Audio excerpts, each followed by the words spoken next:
કુતૂહલ વિજ્ઞાન સ્વાધ્યાય પોથી ધોરણ 6. આજે આપણે જોઈશું પ્રકરણ 1 નું સોલ્યુશન. પ્રકરણ 1 વિજ્ઞાનની અદ્ભુત દુનિયા, the wonderful world of science. પ્રશ્ન નંબર 1. નીચેના દરેક પ્રશ્નના ઉત્તર માટે આપેલા વિકલ્પોમાંથી સાચો વિકલ્પ શોધી તેનો ક્રમ અક્ષર પ્રશ્નની સામે આપેલા ચોરસ બોક્સમાં લખો. Question number 1. વિજ્ઞાનને નીચેનામાંથી કોની સાથે સરખાવાય છે? એ. મજાની શોધ યાત્રા, બી. મોટી સમજદારી, સી. મોટી શોધ, ડી. અદ્ભુત દુનિયા.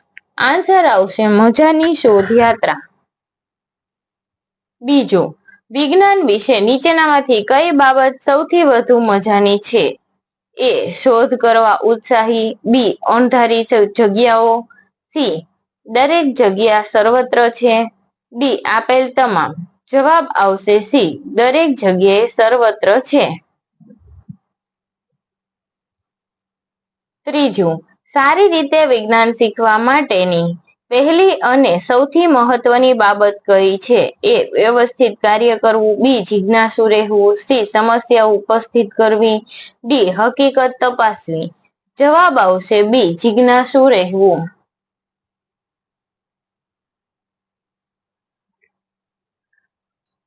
ચોથું, કયો એકમાત્ર ગ્રહ છે જ્યાં સજીવોનું અસ્તિત્વ છે?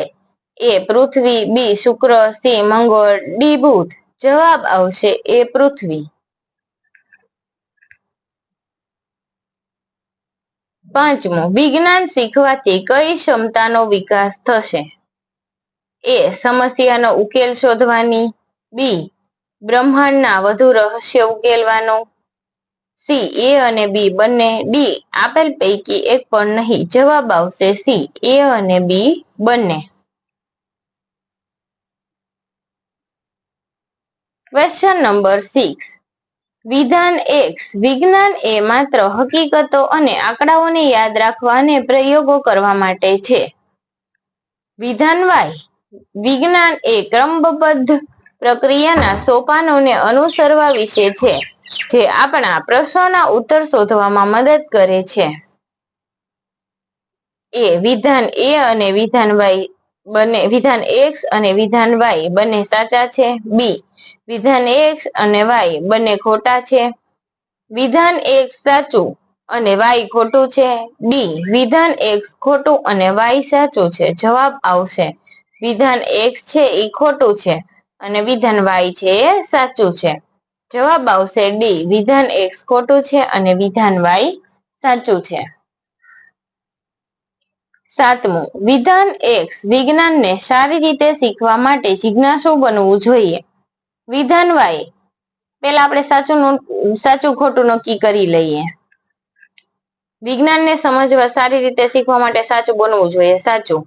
વિધાન Y. પ્રશ્નને પૂછવા અને ઉત્તર શોધવાનો પ્રયત્ન કરવો એ વૈજ્ઞાનિક અભિગમ છે. સાચું. એ. વિધાન X અને Y બંને સાચા છે. બી. વિધાન X અને Y બંને ખોટા છે. સી. વિધાન X સાચું અને Y ખોટું છે. ડી. વિધાન X ખોટું અને Y સાચું છે. જવાબ આવશે એ. X અને Y બંને સાચા છે.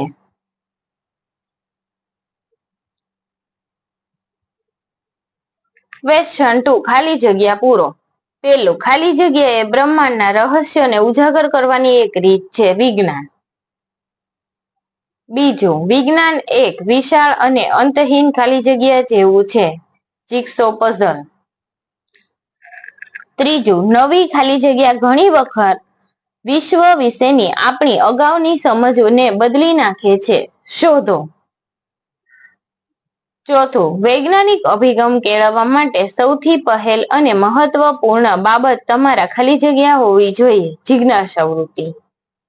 પાંચમું, બીજનું છોડમાં રૂપાંતર થાય તેમ ઈયળ કેટરપિલરનું સુંદર ખાલી જગ્યામાં રૂપાંતર થાય. પતંગિયા.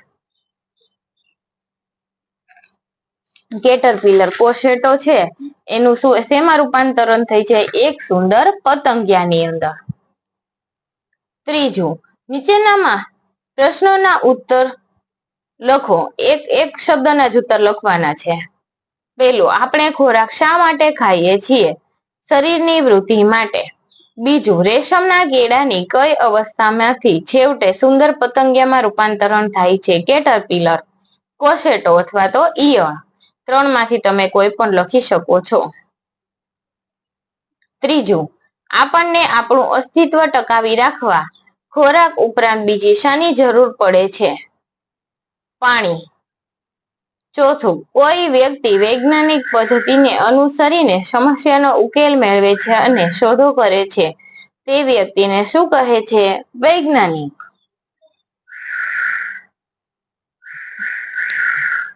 Question number 4. નીચેના વિધાનોમાંથી ખરા વિધાન સામે સાચાની અને ખોટા વિધાન સામે ખોટાની નિશાની કરો. પેલું, વિજ્ઞાનની કેટલીક સૌથી અભૂતપૂર્વ શોધો ઘણીવાર અકલ્પનીય જગ્યા પર થઈ છે. સાચું. બીજું, નવી શોધો ઘણીવાર વિશ્વ વિશેની આપણી અગાઉની સમજ બદલી નાખે છે. સાચું. ત્રીજું, આપણે કરેલા દરેક નવા અનુમાનથી અનંત કોયડાઓ ઉમેરાય છે. ખોટું. ચોથું, વિજ્ઞાનમાં ભાગ્યે જ અમુક લોકો એકલા અટુલા કામ કરે છે. સાચું.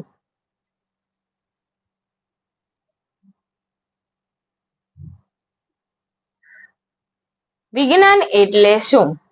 વિજ્ઞાન એ આપણને જે દુનિયામાં રહીએ છીએ તેને સમજવા અને આ બ્રહ્માંડના રહસ્યોને ઉજાગર કરવા માટે વિચારવાની, અવલોકન કરવાની અને કાર્ય કરવાની એક રીત છે. બીજું, પૃથ્વીને શા માટે ખાસ ગ્રહ કહેવામાં આવે છે? પૃથ્વી જ એકમાત્ર ગ્રહ છે જ્યાં વાતાવરણ છે અને સજીવોનું અસ્તિત્વ છે, તેથી તેમને ખાસ ગ્રહ કહે છે. ત્રીજું, આકાશમાં દેખાતા પ્રકાશિત પદાર્થોની યાદી બનાવો. દિવસ દરમિયાન સૂર્ય તથા રાત્રે ચંદ્ર અને લાખો તારાઓ આકાશમાં દેખાતા પ્રકાશિત પદાર્થો છે. ચોથું, વ્યાખ્યા આપો વૈજ્ઞાનિક પદ્ધતિ. વૈજ્ઞાનિક પદ્ધતિ એ પ્રશ્નોની તપાસ કરવાની પ્રક્રિયા છે જેમાં અવલોકન કરવું, અનુમાન કરવું, પ્રયોગ કરવો અને નિષ્કર્ષ કાઢવાનો સમાવેશ થાય છે. પ્રશ્ન નંબર 6. નીચેના પ્રશ્નોના ટૂંકમાં ઉત્તર લખો. પહેલો, આપણે જ જાતે આપણા પ્રશ્નનો ઉત્તરો શોધવાનો પ્રયાસ કેવી રીતે કરીએ છીએ? આપણા પ્રશ્નોના આપણે જાતે ઉત્તર વૈજ્ઞાનિક પદ્ધતિનો ઉપયોગ કરીને શોધી શકીએ. આમ કરવામાં આપણા અવલોકન, વિચાર અને પ્રયોગ આપણને મદદ કરે છે.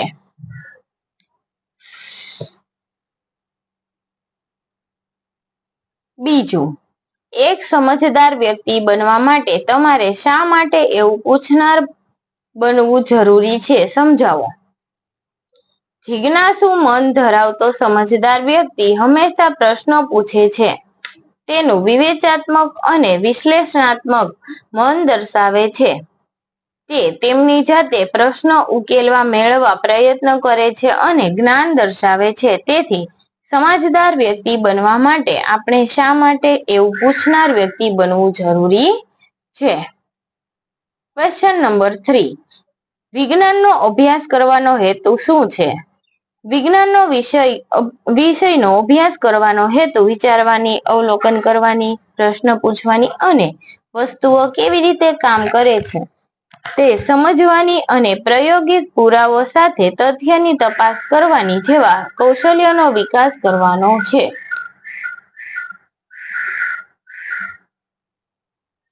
Question number 4. આપણે કેવી રીતે કહીએ કે વિજ્ઞાન દરેક જગ્યાએ સર્વત્ર છે? વાત રેતીના નાના કણના અભ્યાસની હોય કે મોટા પર્વતની, ઘાસના નાના તણખલાની હોય કે મોટા જંગલની, તેમાં હંમેશા કંઈક નવું અને રોમાંચક જાણવાનું હોય છે. પહેલું, મહાસાગરની ઊંડાઈથી લઈને અવકાશની વિશાળતા સુધી, રણ સુધી, દરિયાકાંઠા સુધી હંમેશા કંઈક નવું શોધવાનું હોય છે. બીજું, રસોડામાં રાંધવાથી લઈને બ્રહ્માંડ સુધીની વિજ્ઞાનની કેટલીક સૌથી અભૂતપૂર્વ શોધો ઘણીવાર આવી અકલ્પનીય જગ્યાઓ પર થઈ છે. જ્યારે પણ કોઈ શોધ શક્ય હોય ત્યારે વિજ્ઞાન ત્યાં હોય છે. તેથી આપણે કહીએ છીએ કે વિજ્ઞાન દરેક જગ્યાએ સર્વત્ર છે.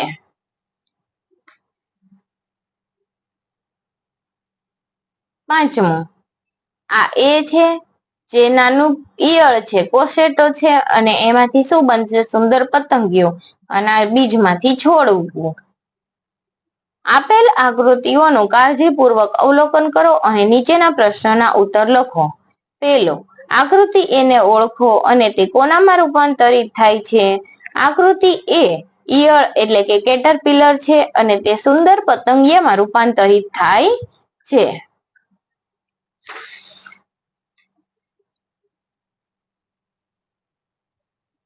બીજું, કઈ રચના આકૃતિ બી માં વિકસિત થાય છે? આકૃતિ એ અને આકૃતિ બી માં કઈ પ્રક્રિયા સામાન્ય લાગે છે? આકૃતિ બી માં બીજ વિકસિત થાય છે. આકૃતિ એ અને બી માં પ્રક્રિયા સામાન્ય છે અને આ પ્રક્રિયા કઈ છે? વૃદ્ધિની. બંનેમાં વૃદ્ધિની પ્રક્રિયા છે. તેમના માટે ખોરાકની જરૂર પડે છે. છઠ્ઠું, વૈજ્ઞાનિકો ઘણીવાર જૂથમાં મળીને કામ કેવી રીતે કરે છે?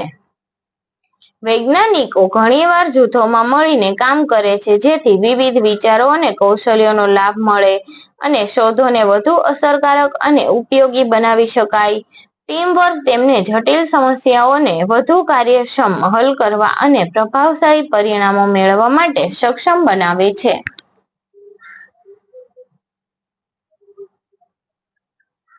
સાતમું, વૈજ્ઞાનિક કારણ આપી સમજાવો. વિજ્ઞાન એક વિશાળ અને અંતહીન જિગ્સો પઝલ છે. વિજ્ઞાન તથ્યો શોધવા અને નવી શોધ માટેના માર્ગ શોધવા માટે પ્રયોગો કરવા સાથે સંબંધિત છે. દરેક નવી શોધમાં આ પઝલમાં એક નવો ટુકડો જોડે છે. આપણે શોધી શકીએ તેની કોઈ સીમા નથી કારણ કે જ્ઞાનનો દરેક નવો ટુકડો નવા પ્રશ્નો અને નવી શોધો તરફ દોરી જાય છે. ક્યારેક આપણને ખ્યાલ આવે છે આ પઝલનો કોઈ એક ટુકડો ખોટી જગ્યાએ મુકાઈ ગયો હતો અને હવે તેને સાચી જગ્યા બદલવાની જરૂર છે. નવી શોધો ઘણીવાર આપણી અગાઉની સમજને બદલી નાખે છે. તેથી વિજ્ઞાન એક વિશાળ અને અંતહીન જિગ્સો પઝલ જેવું છે.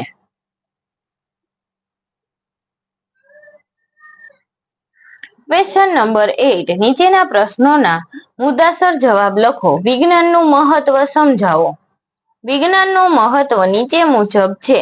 વસ્તુઓ કેવી રીતે કામ કરે છે, શા માટે તે થાય છે અને આ જ્ઞાન આપણે જીવનમાં કેવી રીતે સુધારી શકે તે સમજવા માટે. બ્રહ્માંડના રહસ્યોને ઉજાગર કરવા માટે. વિચાર પ્રેરક પ્રયોગો દ્વારા આપણને માનવજાત માટે ઉપયોગી વસ્તુઓ શોધી શકવા માટે. પાણીની વિવિધ અવસ્થાઓ જેમ કે પ્રવાહી, ઘન, વાયુને ધ્યાનમાં રાખીને આપણે બાષ્પીભવન, વાદળ નિર્માણ અને વરસાદની સમજ મેળવી શકીએ છીએ. માટે આપણી વિચારવાની અને સમસ્યા ઉકેલવાની કાર્યક્ષમતા વધારવા માટે. સૂર્યપ્રકાશ, ચંદ્રપ્રકાશ, વૃદ્ધિ, ફૂલનું ખીલવું, આકાશગંગા, ખોરાક, રાંધવા વગેરે વિશે વૈજ્ઞાનિક અભિગમ સાથે જાણવા માટે. આમ વિજ્ઞાન માત્ર જિજ્ઞાસાના સંતોષવા માટે જ છે. મહત્વપૂર્ણ નથી પરંતુ કુદરતી ઘટનાઓની તપાસ અને સમાજ માટે પણ ઉપયોગી છે.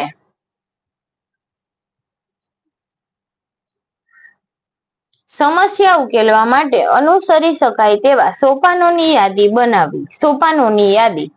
પહેલું, આપણને જે બાબત રસપ્રદ લાગે છે અથવા આપણે સમજી શકતા નથી તેવી કોઈ બાબતનું અવલોકન કરીએ છીએ. બીજું, આ અવલોકન આપણને આશ્ચર્યચકિત કરે છે અને કદાચ આપણને તેના વિશે કોઈ પ્રશ્ન ઉદ્ભવે છે. ત્યારબાદ આપણે તે પ્રશ્નને સંભવિત ઉત્તરનું અનુમાન કરીએ છીએ. આપણે પ્રયોગો અથવા વધુ અવલોકન દ્વારા આ અનુમાનની ચકાસણી કરીએ છીએ. પછી આપણને ખરેખર પ્રશ્નનો ઉત્તર મળ્યો કે નહીં તે નક્કી કરવા માટે આપણે પરિણામોનું વિશ્લેષણ કરવાનો પ્રયાસ કરીએ છીએ. વિડીયોને નિહાળવા બદલ તમારો ખૂબ ખૂબ આભાર. થેન્ક યુ બાળ દોસ્તો.